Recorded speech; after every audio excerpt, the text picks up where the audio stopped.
Hello my dear O level students, তোমাদের জন্য আজকে আমি একটা দারুণ একটা ক্লাস নিয়ে আসছি রচনার।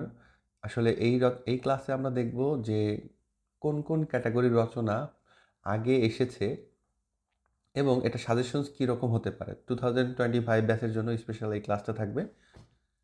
আসলে আমার যেটা মনে হয় যে ও লেভেলে তুমি রচনা সরাসরি যেটা পড়বে সরাসরি হয়তো সেটা কমন পাবা না, কিন্তু কাছাকাছি বা ওই টপিকটা তুমি কমন পাবা।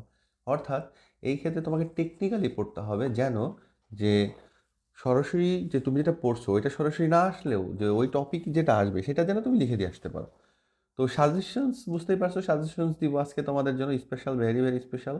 তো তার আগে আসলে এর আগে কীরকম কোশ্চেন আসছে সেইটা আমি একটু দেখাবো, পুরাটা পড়বো না, তোমরা স্ক্রিনশট নিয়ে অথবা আমি এটা আজকে ডেসক্রিপশনে দিব। আমি কখনো কোনো জিনিস ডেসক্রিপশনে দিই না, দেওয়ার প্রয়োজন হয় না, আসলে আজকে দিব, ঠিক আছে? তো দেখো একটা ক্যাটাগরি যেমন সেলফ রিলেটেড অনেক কিছু আসে, হ্যাঁ, যেমন তোমার পছন্দ বা প্রিয়, ফেভারিট, আশা, তোমার স্মৃতি মানে মেমোরি, মেমোরেবল কোনো কিছু, তারপরে প্রভাব, ইনফ্লুয়েন্স, মতামত, অপিনিয়ন, এরকম কিছু। যেমন এখানে দেখো যে একজন মনীষীর বা ব্যক্তির জীবন আদর্শ, তারপরে এখানে তুমি বড় হয়ে কি হতে চাও, তোমার জীবনের স্বপ্ন। দারুণ দারুণ মানে বাংলা মিডিয়ামের সাথে এখানে একটা পার্থক্য, হ্যাঁ, যে এখানে রচনাগুলো খুব সুইট হয়। আমি আগের ক্লাস এরকম একটা আগের ক্লাস আমার আছে অলরেডি, যে কীরকম রচনা আসে ওইখানে আছে। আর এখানে আরও সুন্দরভাবে গোছানো আছে যে সাল ওয়াইজ, ইয়ার বা বছর অনুসারে এখানে তুমি দেখবা যে এখানে কীরকম সবগুলো এক ক্যাটাগরি দেওয়া আছে। আচ্ছা, এরপরে আমি ভ্রমণ রিলেটেড, এটা প্রতি বছরে দেখো 22, 23, 24 প্রতি বছরই একটা করে আসে। যেমন ভ্রমণের অভিজ্ঞতা, শুধু ভ্রমণের অভিজ্ঞতা, তার মানে এখানে তোমার অনেক বেশি স্বাধীনতা, এখানে তুমি যে কোনো বিষয়ে কিছু লিখতে পারো। এরপর আছে বন্ধুদের সাথে জীবনের প্রথম বনভোজন। এখন তোমরা যদি বনভোজন না জানো তাহলে কিন্তু এটা লেখা খুব টাফ হয়ে যাবে। এই জন্য আমি বারবার বলি যে তোমাকে জানতে হবে। যেমন নৌ ভ্রমণ, নৌ দেখা গেল তুমি বুঝতে পারছো না, তাই না?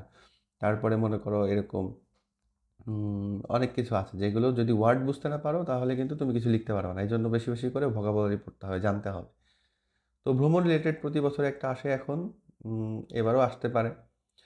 আবার এখানে সার্টিন সাবজেক্ট রিলেটেড, মানে এখানে বিষয়ভিত্তিক, এটা একটু অপেক্ষাকৃত একটু কঠিন হয় এই কারণে যে এখানে অনেক কিছু জানতে হবে, এখানে না জানলে তুমি লিখতে পারবে না। সাপোজ মনে করো এই যে তোমার দেশের পোশাক শিল্প, পোশাক শিল্প মানে কি, যে গার্মেন্টস ইন্ডাস্ট্রিজ, এখন এখানে আমাদের রেভিনিউ কত হয় বা আমরা কোন দেশে সব থেকে বেশি পোশাক শিল্প, পোশাক রপ্তানি করি, বা কারেন্ট সিচুয়েশনটা কি, সব কিছু তোমাকে এটা জানতে হবে। অনেক বেশি ইনফরমেশন এখানে লিখতে হয়, জানতে হয়।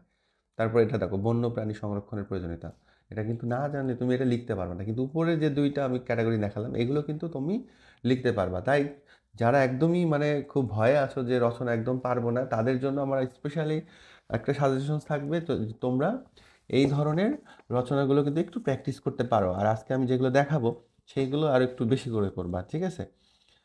তো চলো, আজকে যে আমাদের সাজেশন যেটা দিব, দেখো যে এখানে প্রথমে লিখেছি অভিজ্ঞতা। মানে অভিজ্ঞতা মানে কি জিনিস?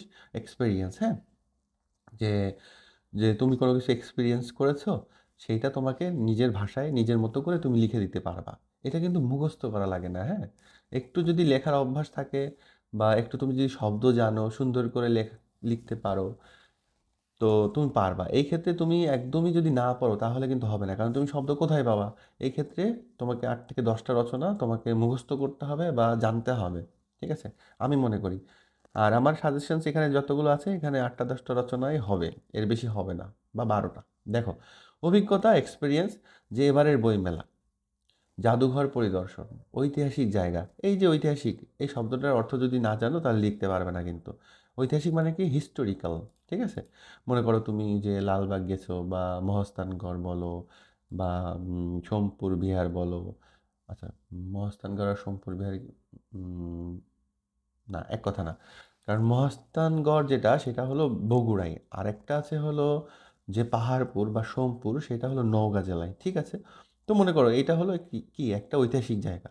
তো তুমি সেই বিষয়ে তোমার একটা মানে তুমি পরিবার নিয়ে সকলে ঘুরতে গেছিলে, শিক্ষা সফরে যেতে পারো, বন্ধুদের সাথে যেতে পারো, তাই না? তারপরে এরকম যে তুমি সেই এক্সপিরিয়েন্সের ঘটনাটা তোমাকে তুমি লিখে দিবা।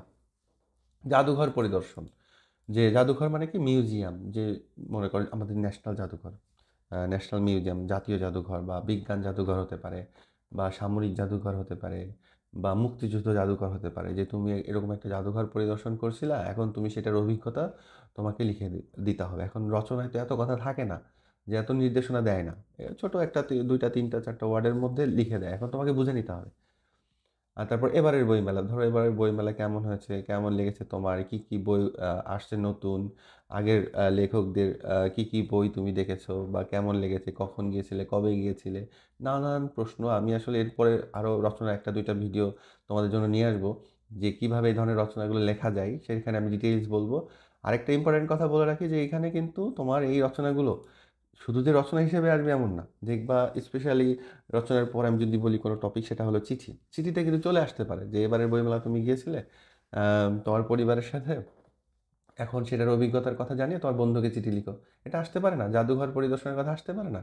আসতেই পারে, যে কোনো একটা কিন্তু চলে আসতে পারে চিঠিতে, রচনাতেও আসতে পারে, চিঠিতেও আসতে পারে, তো এগুলো দেখবা।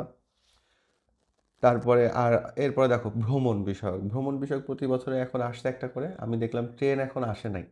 ট্রেনের যে ভ্রমণের অভিজ্ঞতা, এটা আসে না, এটা আসতে পারে। আরেকটা, যে স্মরণীয় ভ্রমণের অভিজ্ঞতা, এটা আসলে একই কাছাকাছি। স্মরণীয় মানে কি? স্মরণীয় মানে মেমোরেবল। ধরো তুমি তোমার পরিবারের সাথে আজ থেকে 1.5 বছর বা 2 বছর আগে একটা শীতে তুমি কক্সবাজার গিয়েছিলে ট্রেনে করে। এটা কিন্তু একই কথা বলা যায়, হ্যাঁ, এবং একটু ঘুরিয়ে লিখলেই একই রকম হয়ে যাবে, মানে দুইটা মিলে একটা। যে ট্রেনে করে গেছিলে, সেখানে কোন হোটেলে গিয়েছিলে, তারপরে তোমার কাদের সাথে গিয়েছিলে, কবে গিয়েছিলে, কখন গিয়েছিলে, ওখানে গিয়ে কি দেখলে। তুমি কক্সবাজারে গিয়ে সমুদ্র সৈকতই তো দেখবা, তাই না? তারপর আরও কোথায় কোথায় গিয়েছিলে? কক্সবাজার তো শুধু সমুদ্র সৈকত না, আরও অনেক জায়গা আছে। তো সেই সবের অভিজ্ঞতার ভালো লাগা মন্দ লাগা, তারপর এই সমস্ত কিছু মেমোরেবল কি আছে, কি কি ঘটনা, এইসব ফোকাস করে তোমাকে লিখতে হবে, ঠিক আছে? তো আমার মনে হয় যে এরকম ট্রাভেল বিষয়ক, যে এরকম দিয়ে দিতে পারে এখান থেকে, বা এর কাছাকাছিও আসতে পারে অন্য কিছু। আর আরেকটা মোস্ট ইম্পর্ট্যান্ট বিষয় হলো আমাদের চলমান ঘটনা, মানে অনগোয়িং, হুম, বার্নিং ইস্যু বলা যায়, এইগুলো সারা পৃথিবীতে এখন ঘটে যাচ্ছে, বা এগুলো নিয়ে আমরা অনেক বেশি কনসার্ন, এগুলোও কিন্তু আসতে পারে। এগুলো আসে, যে দেখবা বিজ্ঞান বিষয়ক বা সায়েন্স রিলেটেড অনেক কিছু আসে। তারপরে বার্নিং ইস্যু, এই যে আমাদের জলবায়ু পরিবর্তন, পরিবেশ দূষণ, বৈশ্বিক উষ্ণায়ন, মানে গ্লোবাল ওয়ার্মিং। এখানে আসলে তিনটা মনে হচ্ছে, কিন্তু ঘুরে ফিরে একটাই কথা, তোমরা তিনটা রচনা একটু, মানে তিনটা টপিকটাই ঘুরে ফিরে একইভাবে লেখা যায়, একটু একটু আলাদা হবে। তোমরা এটা মিলিয়ে পড়বা, এখান থেকে চলে আসতে পার। আর এখন দেখো সামাজিক যোগাযোগ মাধ্যম মানে কি, যে সোশ্যাল মিডিয়ার কিন্তু আমাদের এখন ডেইলি লাইফে অনেক বড় একটা ভূমিকা রাখে, বা প্রভাব, ইনফ্লুয়েন্স ফেলে। যে একটা সোশ্যাল মিডিয়ার কারণে তো সরকারি পতন হয়ে গেল, আর বেশি কিছু বললাম না।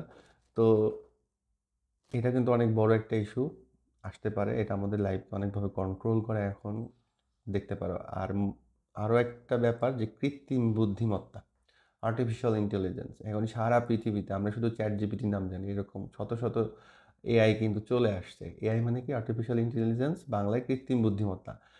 তো এইটা নিয়ে আমার মনে হয় যে শুধু যে রচনা তা না, রচনা যদি মিস যায়, দেখবা চিঠি বা ক্লোজ প্যাসেজ, বা তোমাদের যে এই যে এম এমসিকিউ, যে কোনো জায়গায় এটা কিন্তু চলে আসতে পারে, ঠিক আছে? তো এটা খুবই ইম্পর্ট্যান্ট একটা ইস্যু। আর এইগুলাতে আরেকটা বিষয় তোমরা মাথায় রাখবা, সেটা হলো যে মতামত চাই, যে তোমার ওপিনিয়ন, ঠিক আছে? যে পজিটিভ হলে সে পজিটিভ, নেগেটিভ হলে নেগেটিভ, সেই বিষয়টা তোমাকে মাথায় রাখতে হবে, হ্যাঁ, যে তুমি কোন দিকে যাবা, কোন দিকে গেলে তুমি লিখতে পারবা, বা সেটা লজিক্যাল হবে, সেটা মাথায় রাখবা। যেমন কৃত্রিম বুদ্ধিমত্তা, অনেকেই বলে যে এটা আমাদের জন্য, এটা আমাদের শত্রু। আসলে কি শত্রু? শত্রু হতে পারে, শত্রু হতে পারে, কিন্তু বন্ধুও তো হতে পারে। এখন কোনটা বেশি হতে পারে সেটা তোমাকে বুঝতে হবে। আমরা মানুষেরাই আসলে শত্রু বানিয়ে ফেলি সব কিছু। তো আমি মনে করি এখানে বলে রাখি, যে সামনে আসলে বর্তমান না, সামনে এখন, মানে সামনে না, বর্তমানে চলে আসছে যে এআই যুগ এখন, ঠিক আছে, কৃত্রিম বুদ্ধিমত্তার যুগ। তো এটা যে যত কাজে লাগাতে পারবে, যে যত এটাকে কন্ট্রোল করতে পারবে, শিখতে পারবে, সে তত এগিয়ে যাবে ফিউচারে, ঠিক আছে? আর শেষ দুইটা, একটা হলো সিজন, এখন শীতকাল যাচ্ছে, যদিও যখন পরীক্ষা হবে তখন শীতকাল থাকবে না, তারপরে আমার মনে হচ্ছে যে শীতকাল বিষয়ে চলে আসতে পারে। এখন শুধু শীতকাল লিখে দেবে এরকম না, বাংলা মিডিয়াম এরকম হয় যে শীতকাল, বর্ষাকাল কিন্তু তোমাদের কিন্তু এরকম আসে না যে এরকম আসতে পারে শীতের একটি শীতের সকাল, তারপরে শীতকাল প্রকৃতির এক অনন্য রূপ, আরেকটা কি আছে এখানে শীতকালীন উৎসব, পিঠাপুলির গল্প, মানে এখানে সব বিষয়গুলো কাভার করা হয়েছে। তো এইরকম আর কি, যে তুমি সব বিষয়গুলো টাচ করবা, যেরকমই আসুক তুমি যেন লিখতে পারো। আর লাস্ট একটা বিষয় এখানে আদার্স বা মিসসেলেনাস বলা যায়, তোমার প্রিয় বউ না, সরি, এটা তোমার প্রিয় বই হবে, হ্যাঁ, বই, তোমার প্রিয় কি হলো এবার? বই। দেখো আগের বার কি আসছে যে তোমার প্রিয় ব্যক্তিত্ব বা মানুষ, মনীষী, তার আদর্শ জীবন, হ্যাঁ, এরকম মাঝে মাঝে কিন্তু দিয়ে দিতে পারে। যেমন তোমার প্রিয় শখ, শখ মানে কি তোমাকে জানতে হবে, হবি, ঠিক আছে। আর বই, এটা খুব ভালো করে পড়ো, এটা আমার মনে হচ্ছে এবার না হোক সামনের বছরেও চলে আসতে পারে। এরপরে লাস্ট দুইটা আছে তোমার কি এখানে, গ্রামের জীবন বনাম শহরের জীবন, বনাম মানে ভার্সাস, তোমার দেশের খেলাধুলা, এইগুলাই, ঠিক আছে। এখানে সব মিলে 8 থেকে 10টা রচনার বেশি হবে না। তোমরা যদি এইগুলো একটু ভালো করে প্র্যাকটিস করো বা জানো ইনফরমেশনগুলো, ঠিক আছে, সুন্দর সুন্দর শব্দ, তো রচনা না হলেও কোথাও না কোথাও তোমাদের কমন পাবাই। আর আমার বিশ্বাস এখান থেকে তোমরা একটা রচনা কমন পাবা, ঠিক আছে। তো তোমাদের জন্য অনেক শুভকামনা, ভালো থেকো সবাই, মনোযোগ দিয়ে পড়ো, সামনে পরীক্ষা, ঠিক আছে।